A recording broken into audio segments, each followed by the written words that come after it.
Hey, what's up guys? TJ Dupay here with Millennial Mortgage. Today we are talking specifically about the mortgage process.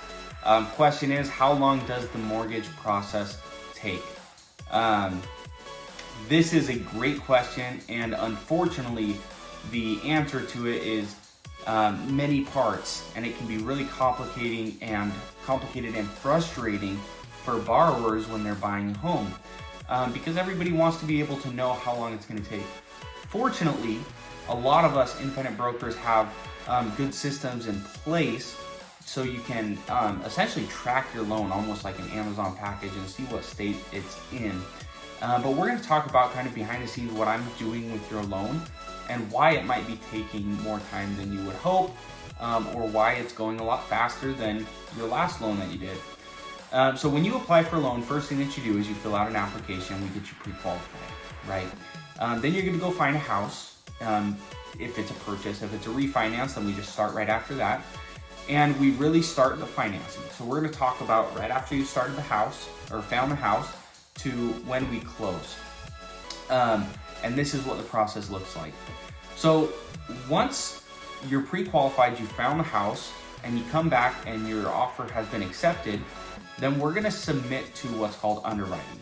So I'm going to gather a few documents for you, some income docs, identification docs, asset type docs, and we're going to submit that to a third-party underwriter for the specific lender that we decide to go with. This underwriter, how I like to put it is we kind of play ping pong until we get everything pinned down and everything right. And the less times that takes, the better. That means your mortgage professional is doing better. And so how it works is we send that over to the underwriter, and the underwriter plays ping pong. He sends back and says, hey, this looks great, but we need one more document, or we need a document from their HOA. We need some mortgage insurance, homeowner's insurance. We need this or that. They're gonna kind of guide them through it. Then it comes back to me, and I come and coach you, and we talk about what we need. We get those docs. If we need any from you, sometimes I can just go get them myself if it's just, HOA or whatever, and we ping pong that back. And then the underwriter said, okay, that's perfect. We also realize that we need this, and we play ping pong. This can take anywhere from a week to months historically.